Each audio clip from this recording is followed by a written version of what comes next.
గం గణపతయే నమః. ఓం మాతాపితృభ్యో నమః. ఓం గం గురవే నమః. ఓం శ్రీ దక్షిణామూర్తయే నమః. ఓం కులదేవతాభ్యో నమః. సర్వచైతన్యరూపాం తాం ఆద్యాం విద్యాం చ ధీమహి బుద్ధిం జ్ఞానః ప్రచోదయాత్. శ్రీమాత్రే నమః. శ్రీమాత్రే నమః. శ్రీమాత్రే నమః. ఆత్మబంధువులారా, శ్రీ విష్ణు సహస్రనామ స్తోత్రానికి, అందులోని నామాలకు సుదీర్ఘంగా 22 నెలల పాటు అర్థాలు తెలుసుకొని ఇప్పుడు శ్రీ లలితా సహస్రనామ స్తోత్రానికి తెలుగులో వివరణ తెలుసుకునే ప్రయత్నం మొదలుపెట్టాం. ఈ సందర్భంగా మనందరికీ, మన అందరి కుటుంబాలకు లలితమ్మ యొక్క అనుగ్రహం సదా ఉండాలని మనస్ఫూర్తిగా కోరుకుంటూ శ్రీ లలితా సహస్రనామ స్తోత్రానికి తెలుగులో వివరణ మొదలు పెట్టుకుంటాం. శ్రీమాత్రే నమః. శ్రీ అనునది శక్తి ప్రణవం. లక్ష్మీ సరస్వతీ ధీ త్రివర్గ సంపద్విభూతి శోభాసు అన్నది శ్రీ శబ్దం యొక్క వివరణ.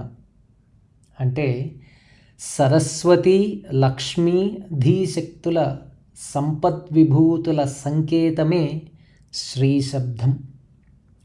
విభూతి అనగా గొప్పదనం. సూర్యుని గొప్పదనం ప్రకాశక శక్తి. చెవి యొక్క గొప్పదనం వినికిడి శక్తి. కన్ను యొక్క గొప్పదనం చూచే శక్తి. ఈ విధంగా సృష్టియందు శక్తి తత్వం అనేక రూపాలలో వ్యక్తమవుతూ ఉంది. ఈ సమిష్టి శక్తి తత్వమే శ్రీ. ప్రథమంగా శక్తి ఈశ్వరుని ఆశ్రయించుకొని ఉండేది. అదే శక్తిని సృష్టి ఆశ్రయం చేసుకొని ప్రకాశిస్తూ ఉంది. ఈ భావాన్నే శ్రీయతే ఆశ్రీయతే ఇతి శ్రీహి అని శృతి. శకార రకార ఈకార సంయుక్తాక్షరమే శ్రీం. శకారం ఆనందవాచకం, రకారం జ్ఞాన తేజోవాచకం, ఈంకారం జ్ఞానానందస్వరూపుడగు పరమాత్మవాచకం, ప్రస్తుతం పరమేశ్వరీవాచకం. శ్రీ శబ్దానికి వేదం, అమృతమని అర్థములు కూడా కలవు.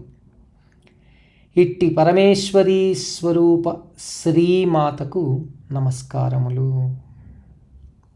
ఇక లలిత, శ్రీ లలిత.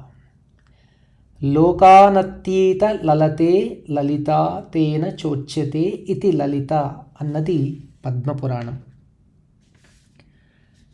అంటే లోకములనన్నింటినీ మించిన సౌందర్యంతో ప్రకాశించున్నది, మహా చైతన్య స్ఫూర్తితో ప్రకాశించున్నదే శ్రీలలిత. లల అనగా అనుభవం. సర్వదా అనుభవ రూపంలో ప్రకాశించు చైతన్య శక్తి తత్వమే శ్రీలలిత. ఇక సహస్రనామం. సర్వదా, సర్వత్రా, సర్వాతీతంగా వ్యాపించి ప్రకాశించున్నది ఈశ్వర శక్తి తత్వం. అదే చైతన్య స్రవంతి. చైతన్య శక్తి అపారమైనది, అనంతం, అపరిమితం కూడా. ఇట్టి అపరిమితమైన దానిని స్తుతించడం లేక ప్రార్థన చేయాలి అనుకున్నవాడు పరిమితుడు మరియు అశాశ్వతుడు. పరిమితుడు, అపరిమిత తత్వాన్ని స్తుతించుట అసాధ్యమైనది. దీనిని సాధ్యం చేయుటకు మహర్షులు సూచించినట్టి అద్భుత మార్గమే సహస్రనామం. శతం సహస్రం విశ్వం అనంతం భవతి అను సూత్రం అనగా శతం సహస్రం అనునవి సంఖ్యామాన భావంతో కాక అనంతం అపరిమిత భావంతో స్వీకరించాలి అన్నదే పెద్దల సూచన. ఈ క్రమంలో శ్రీ లలితా సహస్రనామం. స్తోత్రం అనగా స్తుతి, స్తుతి అనగా ప్రార్థన. స్తుతించుటకు ఉపయోగపడునది స్తోత్రం. అవి దండకములు, శతకములు, కీర్తనలు ఇవన్నీ స్తుతిపరమైనవి, స్తుతి సాహిత్యంగా ప్రసిద్ధిగాంచినవి. భక్తి మార్గమునకు ఇవి పునాది రాళ్ళు, ధ్యాన మార్గమును ప్రేరేపిస్తాయి. ఈ క్రమంలో ఈ స్తోత్రం శ్రీ లలితా సహస్రనామ స్తోత్రం. ఇక శ్రీ లలితా సహస్రనామ స్తోత్రం యొక్క ఉనికి, ఉత్పత్తి, వ్యాప్తి గురించి తెలుసుకుంటాం. వేదములను, ఉపనిషత్తులను, పురాణ ఇతిహాసములను మనకు అందించిన వారు వేదవ్యాసులు. ఆయన సాక్షాత్తు విశ్వస్వరూపుడు, విష్ణుస్వరూపుడు. వ్యాసాయ విష్ణు రూపాయ అని కీర్తించబడ్డాడు. పరాశర మహర్షి సత్యవతులకు సద్యోగర్భమున ఉదయించాడు. పుట్టగానే తపస్సు చేయుటకు పోయిన జ్ఞాని. అపార జ్ఞానాన్ని సంపాదించాడు. వేదాలను విభజించి వేదవ్యాసుడుగా ప్రసిద్ధిగాంచాడు. ఇట్టి వ్యాస భగవానుడు రచించిన 18 పురాణాలలో బ్రహ్మాండ పురాణం ఒకటి. అందు ఉత్తరఖండమందు లలితోపాఖ్యానమునందు శ్రీ హయగ్రీవ అగస్త్య సంవాద రూపంలో వెలసినది శ్రీ లలితా సహస్రనామ స్తోత్రం. ఓం శ్రీ వేదవ్యాసాయ నమః. శ్రీ లలితా సహస్రనామమునకు కారణమగు హయగ్రీవ అగస్త్యులను గురించి తెలుసుకొనుట సమంజసమవుతుంది. శ్రీ హయగ్రీవుడు పూర్వం ఒకప్పుడు రాక్షసులతో చాలా కాలం పోరాడి అలసిపోయాడు విష్ణుమూర్తి. అలా అలసిన మాధవుడు తన వింటినే ఆధారంగా గాఢ నిద్రలోకి జారుకున్నాడు. అది కూడా యుద్ధభూమిలోనే. అదే సమయంలో లోకక్షేమమునకై ఒక మహాయజ్ఞాన్ని చేయదలిచారు దేవతలు. యజ్ఞపురుషుడగు విష్ణుమూర్తి అనుమతి కోరి వెదకసాగిరి. చివరకు యుద్ధభూమిలో గాఢ నిద్రలోనున్న మాధవుని చూచిరి. నిదురించుచున్న యజ్ఞపురుషుని మేలుకొను ప్రయత్నించి విఫలులైనారు. చివరకు బ్రహ్మ చెదపురుగును సృష్టించాడు. అది వింటినారిని కొరకగా ఆ విష్ణుదేవుని తల తెగి ఎక్కడో పడిపోయింది. దీనితో బ్రహ్మాది దేవతలు భయాందోళనను చెంది పరాశక్తిని ప్రార్థించారు. శ్రీ లక్ష్మీదేవి శాప కారణంగా ఈ విధంగా సంభవించినది మరేమీ కాదని దేవతలలోని భయాందోళనను పోగొట్టినది పరాశక్తి. గుర్రపు తలను అతికించమని సూచించింది కూడా. హయగ్రీవుడను రాక్షస సంహారమునకే ఈ హయగ్రీవ అవతారమని వివరణను ఒసంగి కనుమరుగైనది పరాశక్తి. అలా పరాశక్తి ఆదేశం మేరకు విష్ణుమూర్తికి గుర్రపు తలను అతికించిరి. హయగ్రీవుడిగా మారిన విష్ణుమూర్తి జ్ఞానప్రదాతగా ప్రకాశించాడు. ఓం హయగ్రీవాయ నమః. ఇక అగస్త్య మహర్షి మైత్రేయీ వరుణుల కారణంగా కుండమందు జన్మించిన వారు అగస్త్య వశిష్ఠులు. వీరిని కుంభజులు అంటారు. వీరిలో అగస్త్యుడు గొప్పవాడు. భగవాన్ అగస్త్య మహర్షిగా ప్రసిద్ధి చెందినవాడు. దండకారణ్యంలో బాటసారులను వంచన చేసి భక్షించేవారు వాతాపి, ఇల్వలుడనే రాక్షసులు. ఆ రాక్షసులను సంహరించాడు అగస్త్యుడు. తన పితరులను తరింపజేయుటకు తన తపోశక్తిచే విదర్భరాజుకు కూతురు కలుగునట్లు చేశాడు. ఆమె పేరు లోపాముద్ర. పరమేశ్వరీ చేతనే మంత్రోపదేశం పొందిన మహనీయురాలు. ఆమెను వివాహమాడి పితరులను తరింపజేసినవాడు అగస్త్యుడు. ఒకప్పుడు మేరు పర్వతంతో పోటీపడింది వింధ్యపర్వతం. మేరువు కన్నా మిన్నగా పెరిగి సూర్య గమనానికి అడ్డుపడింది. దీని ఫలితంగా వింధ్యపర్వతం ఆవల వైపు సూర్యదర్శనం లేక చీకటిగానే ఉండిపోయింది. యజ్ఞయాగాది కర్మలు లేకపోయాయి. దేవతల కోరిక మేరకు కాశీని వదిలిపెట్టారు లోపాముద్ర, అగస్త్యులు. దక్షిణ భూములకు ప్రయాణిస్తూ వింధ్య పర్వతము దగ్గర ఆగిపోయారు. దీనితో వింధ్య పర్వతుడు తగ్గి మహర్షి దంపతులను పూజించాడు. తాను దక్షిణ భూముల నుండి తిరిగి వచ్చే వరకు ఇట్లే ఉండవలసినదిగా ఆజ్ఞాపించి దక్షిణ భూముల వైపు సాగిపోయాడు అగస్త్యుడు. దీనితో సూర్యగమనానికి అడ్డు తొలగింది. వైదిక కర్మలు నిరాటంకంగా నిర్వహించబడుతూ ఉన్నాయి. వింధ్యపర్వం యొక్క పెరుగుదలను స్తంభింపజేశాడు. కావున అగస్త్యుడుగా ప్రసిద్ధి చెందాడు. కాలకేయులను సంహరించుటలో సముద్రపు నీటినంతయు త్రాగి సహాయపడ్డాడు అగస్త్యుడు.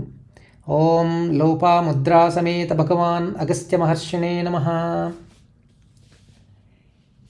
ఇక శ్రీ లలితా సహస్రనామ ఉత్పత్తి వ్యాప్తి. సకల భువనాలకు అతీతంగా 24 ప్రాకారములకు ఆవల విరాజమానమైనది చింతామణి గృహం. దాని యందు 1000 స్తంభాలతో కూడిన మంటపాలు 4, సభావేదికను కలిగిన శృంగార మంటపం, భక్తులకు ముక్తి నొసంగు ముక్తి మంటపం, జ్ఞానబోధ చేయు జ్ఞాన మంటపం, పరిపాలనా పరమగు మంత్రాంగమునకు ఏకాంత మంటపం అన్నవి 4 మంటపాలు. ప్రస్తుతం సభావేదికయన్న శృంగార మంటపం బహుశోభాయమానం. సకల భువనాలకు సంబంధించిన త్రిమూర్త్యాది దేవతలు, దేవమానవ సిద్ధ గురు సమూహములతో నిండిపోయి ఉన్నది ఆ శృంగార మంటపం. ఆ మంటపంలో పంచబ్రహ్మ సింహాసనం నానా విధాల అలంకారములతో బహుశోభాయమానంగా ఆసీనురాలై ఉన్నది జగన్మాత రాజరాజేశ్వరి. అమ్మ సభలోనున్న దేవతాగణములను ప్రసన్న దృష్టితో చూచింది. అంతలో ఒక మెరుపును కనుబొమ్మల మధ్య నుండి బయలుదేరి 8 భాగములై రూపవంతులుగా సభామంటపంలో నిలిచారు. వారే వాగ్దేవతలు.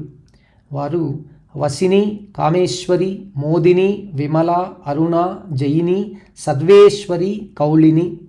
ఈ వాగ్దేవతలను చూచి కురుధ్వమంకితం స్తోత్రం మమనామ సహస్రకైః అని ఆనతినిచ్చినది జగన్మాత. వాగ్దేవతలు అమ్మ లీలా విశేషములను కీర్తించటం మొదలుపెట్టారు. ఆ అమృత ప్రవాహం సభ్యులందరినీ మంత్రముగ్ధులను చేయుటమే కాక ధ్యానముగ్ధులను కూడా చేసింది. ఆ అమృత ప్రవాహమే శ్రీ లలితా సహస్రనామ స్తోత్రం. మణిద్వీపం చింతామణి గృహమందు శృంగార మంటపమునందు అమ్మ ఆజ్ఞచేత వసిన్యాది వాగ్దేవతల కారణంగా జాలువారినది శ్రీ లలితా సహస్రనామం.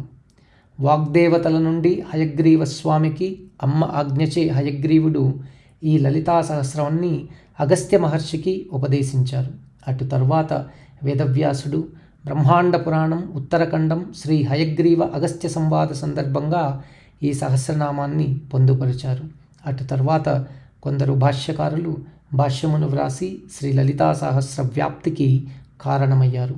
వారిలో భాస్కరరాయలు, సౌభాగ్య భాస్కరం, భట్టనారాయణులు, శ్రీ కళ్యాణానంద భారతి వారు, రాచకొండ కోటేశ్వరరావు గారు శ్రీ లలితా సహస్రనామ గూఢార్థ దీపికాన్ని రచించారు. అలాగే సామవేదం షణ్ముఖ శర్మ గారు శ్రీ లలితా విద్యను రచించారు. ఇక శ్రీ లలితా సహస్రనామ ప్రత్యేకత. అమ్మ ఆజ్ఞచే వసిన్యాది వాగ్దేవతలచే కూర్చున్నదొకటచే ఈ సహస్రనామం అపౌరుషేయం, అంటే మానవులచే కూర్చున్నది కాదు. ఉపనిషత్తులు, యోగ తత్వశాస్త్రములు అచ్చటచ్చట తోచును, కానీ ఇది రహస్య శాస్త్రం. మాత అను శబ్దంతో మొదలవుతుంది, అంబ అనే శబ్దంతో అంతమవుతుంది. మాత, అంబ అను 2 శబ్దములకు అర్థం తల్లియే అవుతుంది. కావ్య సాంప్రదాయం అనగా శ్రీకార ప్రారంభం జరిగింది. ఈ స్తోత్రమందలి మొత్తం శ్లోకాలు 183. వాటి పాదాలు 183ని 2తో హెచ్చిస్తే 366. చివరి పాదం ఏవం శ్రీలలితా దేవ్యానాంనాం సాహస్రకం జగుః అని ముగింపు సూచనా పాదం. దానిని మినహాయించిన 365 పాదాలు. ఇవి సంవత్సరమునకు రోజులుగా సూచించును. దీని భావం అమ్మ కాలాతీతమైనది. శ్రీమాత్రే నమః.